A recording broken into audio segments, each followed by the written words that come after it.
ایک عیاش نوجوان کی کہانی پارٹ 4۔ میری آنکھ دروازہ پیٹنے کی آواز سے کھلی۔ چند لمحے تو مجھے کچھ سمجھ نہ آیا کہ میں اپنے گھر پر ہوں یا کہیں اور۔ غصے سے میرا دماغ گم کر رہ گیا۔ میں ایک جھٹکے سے اٹھ بیٹھا جیسے ہی میری نگاہ یاسمین پر پڑی، جو دروازے کے پاس کھڑی اسے کھولنے کی ناکام کوشش کر رہی تھی۔ ساری کارروائی مجھے یاد آ گئی۔ میں پھر جلدی سے لیٹ گیا اور اگلی پلاننگ پر غور کرنے لگا۔ وقت کا مجھے کوئی اندازہ نہ تھا۔ میں ابھی سوچ کے گھوڑے کو لگام ڈال ہی رہا تھا کہ یاسمین نے مجھے میرا نام لے کر آواز دینی شروع کر دی، مگر میں آنکھیں بند کیے مست ہی رہا۔ وہ چلتی ہوئی میرے قریب آ کر مجھے نیند سے بیدار کرنے لگی۔ میں نے کروٹ لی اور سیدھا ہو کر لیٹ گیا۔ وہ مجھ پر جھکی میرے سر کو دائیں بائیں ہلانے لگی تو میں نے اچانک آنکھیں کھول کر ناگواری سے اسے دیکھتے ہوئے کہا، تمہیں کیا مسئلہ ہے؟ سونے دو مجھے۔ یاسمین نے کہا، دروازہ باہر سے کسی نے بند کر دیا ہے، کب سے کھٹکھٹا رہی ہوں، کوئی کھولتا ہی نہیں۔ وہ اسی طرح سے جھکی ہوئی تھی۔ میں نے اسے بازوؤں سے پکڑ کر اپنی جانب کھینچتے ہوئے کہا، اچھا ہے نا، دروازے کو بند ہی رہنا چاہیے۔ وہ مذمت کرنے لگی مگر میرا شکنجہ کافی سخت تھا۔ چند لمحے تو مذمت کرتی رہی، پھر کہنے لگی، لڑکیوں میں سے کسی نے شرارت کی ہے، جس نے بھی یہ حرکت کی ہے میں اسے چھوڑوں گی نہیں۔ اچانک باہر قدموں کی آہٹ سے سنائی دی۔ ہم دونوں جلدی سے ایک دوسرے سے الگ ہو گئے۔ یاسمین پلنگ سے اتر کر تیزی سے دروازے کی جانب بڑھ گئی اور میں لیٹا لیٹا اسی جانب دیکھنے لگا۔ کسی نے دروازے پر باہر سے دستک دی تو یاسمین نے چلا کر کہا، باہر سے بند ہے، یہ ان دو لڑکیوں میں سے کوئی ایک تھی جو کل شام سے ہی نائٹ کے لیے گئی تھی۔ آنے والی لڑکیوں نے کہا، سحر گھر پر موجود نہیں ہے اور بینا جس کمرے میں تھی وہ بھی باہر سے بند تھا۔ جب میں اوپر آئی تو بینا کمرے میں بند تھی۔ میں سمجھی شاید بینا نے کمرے کو اندر سے لاک لگا رکھا ہے۔ میرے دستک دینے پر اس نے دروازہ کھولنا چاہا تو معلوم ہوا کہ دروازہ اندر سے نہیں بلکہ باہر سے بند ہے، اور پھر سحر بھی اپنے کمرے میں نہیں تھی۔ میں نے سارا گھر دیکھ لیا، وہ نہیں ملی۔ نیچے چچا نے گھر کے داخلی دروازے پر اندر سے لاک لگا رکھا تھا۔ میرے کئی بار دروازے پر دستک دینے کے بعد انہوں نے دروازہ کھولا۔ میں نے یہ ساری گفتگو سنی اور تیزی سے غسل کرنے باتھ روم میں گھس گیا۔ باقی کیا ہوا اور کیا ہوتا رہا میں اس سے بے خبر تھا۔ میں نے اطمینان سے غسل کیا اور باہر نکلا۔ کمرے سے باہر نکل کر میری نظر سیدھی یاسمین پر جا پڑی، جو غصے سے بری طرح ہام کر رہی تھی، جسے دور سے بھاگ کے آئی ہو۔ تینوں لڑکیاں بھی دائیں بائیں کھڑی فکر مندی سے یاسمین کو دیکھ رہی تھی۔ مجھے دیکھتے ہی وہ تیزی سے میری جانب بڑھی اور کہنے لگی، سحر بھاگ گئی، یعنی عائشہ ہمیں کمروں میں بند کر کے۔ میں نے حیرت کا مظاہرہ کرتے ہوئے کہا، یہی کہیں ہوگی، دیکھو نیچے۔ میری بات ادھوری ہی تھی کہ یاسمین نے کہا، ہم نے سارا گھر چھان مارا، وہ گھر ہے ہی نہیں، تو ملے گی کیسے؟ چچا سے پوچھا؟ میں نے کہا، چچا کہتا ہے کہ وہ تو ساری رات سویا ہی نہیں۔ کچھ پل اس کی آنکھ لگی تو ان لڑکیوں نے دروازہ کھٹکھٹا کر جگا دیا۔ وہ دروازہ کھلا ہوتا کیا؟ میں نے پوچھا۔ نہیں، بتا تو رہی ہوں، لڑکیاں شام کو نائٹ کے لیے چلی گئی تھی۔ انہوں نے دروازے پر دستک دی تو چچا نے دروازہ کھولا۔ اگر پہلے سے ہی کھلا ہوتا تو پھر بند کیسے ہوا؟ یاسمین نے کہا اور مجھے دیکھنے لگی۔ میں نے چند لمحے خاموشی اختیار کی تاکہ اسے لگے جیسے میں کچھ سوچ رہا ہوں۔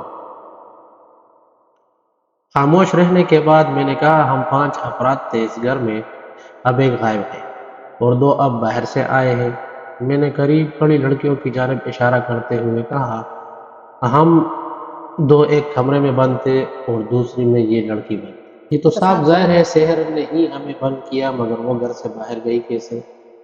وہ تو بڑی ہی ڈرپوک قسم کی لڑکی تھی، اتنا بڑا قدم کیسے اٹھا گئی؟ میں نے حیرت کے ساتھ پریشان کن لہجے میں کہا، یاسمین کی تو سٹی گم تھی، چچا اپنا پتہ صاف کر چکا تھا۔ یہ بات میرے لیے اطمینان کا باعث تھی۔ اگر چچا یہ کہتا کہ اسے رات کو بہت گہری نیند آئی اور وہ بے خبر ہو کے سویا رہا وغیرہ وغیرہ، تو یقینی طور پر یاسمین مجھ پر شک ضرور کرتی۔ اب اگلے پلان کے مطابق میں نے یاسمین سے کہا، تم پریشان نہ ہو، میں اسے ڈھونڈنے کی کوشش کروں گا۔ کہاں جائے گی؟ صاف ظاہر ہوتا ہے سحر یا تو اتر گئی ہے یا پھر کسی نے اسے باہر نکال کر اندر سے دروازہ لاک کیا۔ میں چاہتا تھا کہ یاسمین کا شک بھٹکتا رہے کوئی ایک بندہ اس کے شک کے دائرے میں نہ رہے۔ فی الحال تو جو میں نے کہا تھا اس کے مطابق وہ چچا پر شک کرتی، کیونکہ میں تو خود اس کے ساتھ کمرے میں بند تھا، مگر میں یہ بھی جانتا تھا کہ وہ زیادہ دیر اس بوڑھے پر شک نہیں کرے گی، کیونکہ نہ جانے وہ بوڑھا کتنے عرصے سے اس کے ساتھ تھا، دوسرا بچتا میں یا پھر وہ تیسری لڑکی جس کے کمرے کو میں نے خود لاک کیا تھا۔ باہر سے یاسمین نے مجھے بیٹھنے کا کہا اور خود کسی کو فون کرنے چلی گئی۔ میں جانتا تھا اب یہ اپنے تعلقات کا استعمال کرے گی عائشہ کو ڈھونڈنے میں، اور وہ لوگ شہر سے جانے والے راستوں پر، بس اڈے اور ریلوے اسٹیشن پر سب سے پہلے وہاں تلاش کریں گے، اور پھر دارالامان جہاں جہاں گھوڑا دوڑائے گی ناکامی ہی ملے گی۔ بہرحال میرا مقصد پورا ہو چکا تھا۔ یاسمین کے شک کو بھٹکانے کے لیے میں نے پلان کے مطابق ان دونوں لڑکیوں پر شک ظاہر کیا۔ یاسمین کو بتایا یہ دونوں لڑکیاں شاید شہر سے ملی ہو، یا پھر ان میں سے کوئی ایک شہر میں اپنا رونا رویا ہوگا اور ہمدردی کے تحت ان میں سے کسی نے اسے بھگا دیا۔ یاسمین نے میری بات سنی اور غور سے مجھے دیکھ کر کہنے لگی، بات ٹھیک ہے تمہاری، مگر کیسے؟ میں نے کہا، نائٹ پر جانے والی لڑکیاں کیا پتہ کہاں گئی، آیا کہ وہ گئی بھی یا نہیں۔ یاسمین نے میرے بات کاٹتے ہوئے کہا، نہیں، میں نے فون کر کے پتہ کیا ہے، یہ دونوں صبح 9 بجے ہی وہاں سے نکل گئی تھی، رات بھر وہیں رکی تھی۔ میں نے کہا، جب یہ باہر دھندا کرنے جاتی ہے تو یقینی طور پر ان کے اپنے ذاتی تعلقات بھی بنتے ہیں، اور کیا پتہ وہی انہوں نے استعمال کیے ہو۔ میری بات کا اثر اس پر ہوا تھا، اس کے چہرے کے بدلتے تاثرات سے صاف ظاہر تھا۔ اس سارے پلان میں ایک کام جو میں نے کیا تھا وہ تھا پیسے دے کر عائشہ کو نہ خریدنے والا۔ میں ایسا کرنے والا تھا۔ پہلے میں نے سوچا تھا کہ یاسمین سے بات کروں گا، مگر میری عقل کام کر گئی۔ اگر اس وقت میں نے عائشہ کے سلسلے میں یاسمین سے بات کی ہوتی تو آج یاسمین کے شک کے دائرے میں سب سے پہلا نام میرا ہوتا۔ میں نے دل ہی دل میں اپنی عقل کو سلام کیا کہ تمہاری مہربانی کہ تم عین وقت پر مجھ پر مہربان ہوئی۔ میں نے یاسمین سے کہا، شہر تو گئی، ابھی میرے دل لگی شروع ہی ہوئی تھی کہ وہ تتلی اڑ گئی۔ یاسمین نے کہا، میں اسے زمین کے نیچے سے بھی باہر کھینچ لاؤں گی اگر ملی تو۔ میں نے دل میں سوچا اور یاسمین سے اجازت طلب کی کہ مجھے کوئی کام ہے، میں پھر چکر لگاؤں گا۔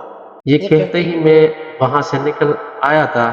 میرا رخ سیدھا گھر کی جانب تھا، اس اسد کی بات کے پیش نظر کہ اس گھر میں آنے جانے والوں کی اور اس گھر کی نگرانی کی جاتی ہے۔ یہ اکیلی ایک عورت کا کام نہیں، بلکہ اس کام کے پیچھے پوری مافیا ہوتی ہے۔ مجھے کسی کی پرواہ نہیں تھی، پھر بھی احتیاط ضروری تھی۔ آج کے دن اسد سے بھی نہیں مل سکتا تھا۔ میں نے گھر میں ہی رہنے کا فیصلہ کیا۔ ایک ٹیکسی پکڑی اور اسے شہر کی مختلف گلیوں میں گھماتا پھراتا رہا، پھر دوسری ٹیکسی سے گھر پہنچا۔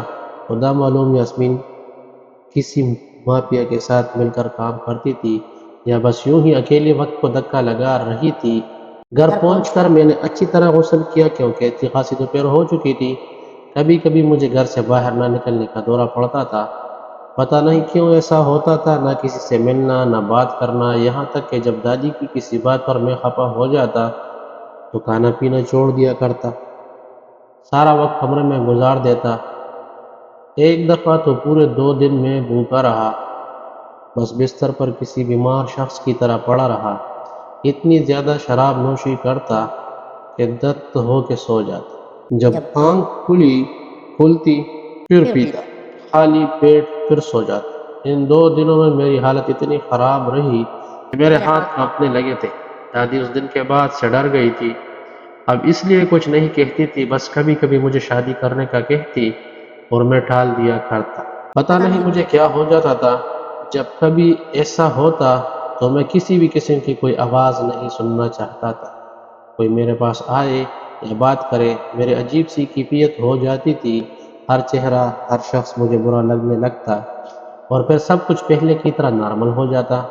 شاید کبھی کبھی میں خود کو اذیت دیتا، میرے سارے کزن میرے ساتھ اچھے تھے، پھر بھی میں سیدھے منہ ان سے بات تک نہ کرتا تھا۔ میری ننیال میں سب تھے، مگر میرا ان لوگوں سے کوئی رابطہ نہ تھا۔ میری ماں مجھے میرے دادا دادی کے پاس چھوڑ کے گئی تھی، یہ کہہ کر کہ وہ شام تک لوٹ آئے گی، مگر وہ شام جس شام اسے آنا تھا وہ کبھی نہ آئی۔ میری چچی جو میری خالہ بھی تھی، وہ اور میری ماں کی ملی جلی بھگت تھی۔ سارا پلان میری چچی کا تھا۔ میرے دادا دادی اور باقی سب اس بات سے بے خبر تھے، اور میری چچی نے میری ماں کا نکاح کر دیا۔ میرے نانا اور نانی کی بھی مرضی شامل تھی۔ اس سارے پلاننگ میں میرے باپ سے شادی میری ماں کی مرضی کے خلاف ہوئی، جبکہ اسے کوئی اور پسند، اور میرے نانا نانی نے اس بات کی پرواہ کیے بغیر میری ماں کا رشتہ میرے باپ سے جوڑ دیا۔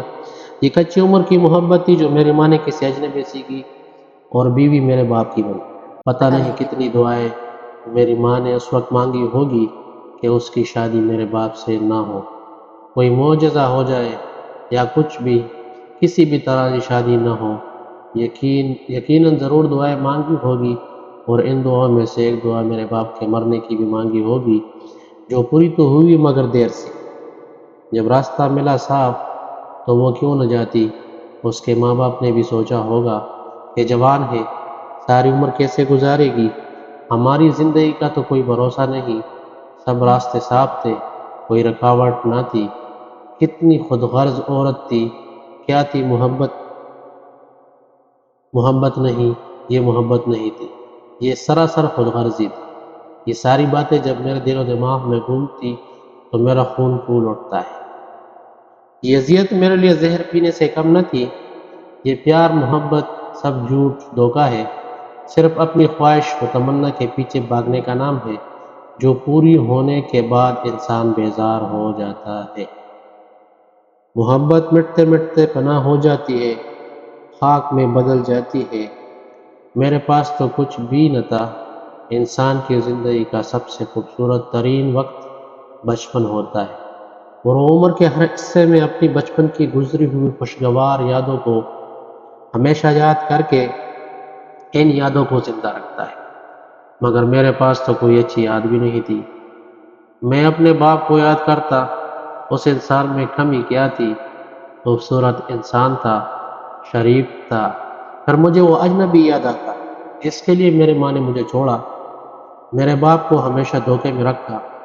وہ اجنبی میرے باپ سے زیادہ خوبصورت اور شریف تھا، مجھے نہیں لگتا۔ میں نے اپنی زندگی میں جتنی بھی خوبصورت عورتیں دیکھی ہیں، ان کو محبت کے معاملات میں جھاڑو کے تھن پر ہی گرتے دیکھا۔ کوئی 100 میں سے ایک عورت ایسی ہوگی جس نے کسی صحیح آدمی کا انتخاب کیا ہو۔ عورت کی عقل اس معاملے میں ہمیشہ گھٹنوں میں ہی رہی۔ گرنا ہی ہے تو صاف جگہ گرو۔ جو جتنا چچورے فن کا مظاہرہ کرے وہ عورتوں میں اتنا ہی مقبول ہوا کرتا ہے۔ عورت کی فطرت بڑی عجیب سی ہے جو سمجھ سے باہر ہے۔ گرنے پر آتی ہے تو ایک نہیں 5 بچوں کی بھی پرواہ نہیں کرتی، اور اپنی خود غرضی کی وجہ سے گن پہ جا گرتی۔ بارہا میں آزما چکا تھا، اسد سے کئی بار شک جیت چکا تھا۔ بڑی بڑی پارسائیں آئی اور گئی جن کے بارے میں سنا کرتے تھے۔ بہت پارسائیں کچھ کو گرایا، اور ایسی بہت سے پارساؤں گندگی کے ڈھیر پہ گرتے دیکھا۔ یہ بڑی عجیب سی بات ہے، انسان کا کوئی معیار ہوتا ہے۔ مرد اس معاملے میں بہت ہوشیار ہے۔ جب چنتا ہے تو کسی خوبصورت عورت کو ہی چنتا ہے۔ یہ الگ بات ہے کہ وہ اس تک پہنچ نہ پایا ہو۔ عورت کی خوبصورتی دیکھ کر کیوں وہ سنتا نہیں چاہتا، جبکہ عورت صرف سننا چاہتی ہے، ہمیشہ ہر بار کچھ الگ سا۔ اگر ایسا نہیں ہوتا تو وہ بیزار ہو جاتی ہے، اس کے اندر کی محبت مرجھانے لگتی ہے۔ وہ اس بات کو اپنے دل میں زندہ رکھنے کے لیے سننا چاہتی ہے، اور اب اگر اس کا شوہر میرے باپ جیسا ہو تو اسے پھر اپنی پرانی محبت ہمیشہ یاد رکھتی ہے، اور اگر وہ کسی سے محبت نہیں کرتی تو وہ پھر عورت سے سنتی ہے، کیونکہ یہ فطرت میں شامل ہے۔ یہی وجہ بنتی ہے عورت کی دلچسپی مرد سے ختم ہو چکی ہوتی ہے، اور جب دلچسپی ہی نہ رہے تو پھیکی سوکھی محبت بیکار ثابت ہوا کرتی ہے، اور پھر یوں کسی چیز کی پرواہ نہیں رہتی، چاہے اولاد ہو یا نہ ہو، نہ عزت کی نہ ذلت اٹھنے کی۔ بس ایسی ہی الٹی سیدھی باتیں سوچتے سوچتے میں سو گیا۔ یہ شہر مجھے بہت پسند تھا، بالکل پرسکون، جس کے چاروں طرف پہاڑ، اور ان پہاڑوں سے نکلنے والے کہیں ندی نالے بارشوں کے موسموں میں پہاڑوں سے جب پانی آتا تو یہ ندی نالی پانی سے بھر جاتے۔ ایسے ہی ایک چھوٹی سی ندی تھی جو ان پہاڑوں سے نکلتی تھی اور نہ جانے کس نگر تک بہتی جاتی تھی۔ اس ندی کے کناروں پر بڑے بڑے پتھر تھے جس کا سلسلہ دور دور تک پھیلا ہوا تھا۔ نہایت ہی عمدہ اور پرسکون جگہ تھی۔ اس ندی کے کنارے ایک مقام ایسا تھا جہاں کبھی کبھی میں جا کر بیٹھا کرتا اور آج میں کافی دنوں بعد یہاں آیا تھا۔ یہ جگہ بہت پرسکون تھی۔ میں ندی کے کنارے پر واقع ایک پتھر پر بیٹھا تھا اور میرا چہرہ ندی کی جانب تھا۔ یہ جگہ ویران اور کافی سنسان تھی مگر میں اکثر یہی آ کر کچھ وقت گزارتا تھا۔ مجھے زیادہ وقت بیٹھے ہوئے نہیں گزرا تھا کہ میری پشت کی جانب سے یعنی پیچھے کی طرف سے آہٹ سی محسوس ہوئی تو میں نے چونک کر اپنی پیچھے پلٹ کر دیکھا مگر کوئی نہ تھا۔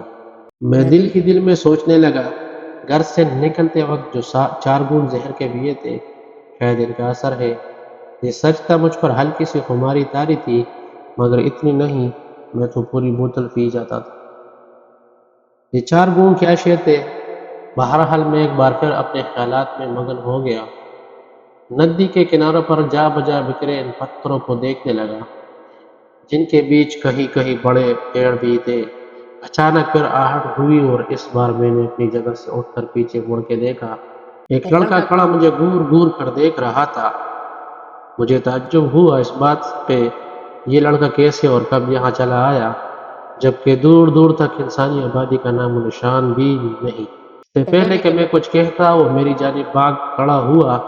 وہ اتنی تیزی سے بھاگا میرے قریب سے گزرتے ہوئے ندی کے پانی میں اتر گیا۔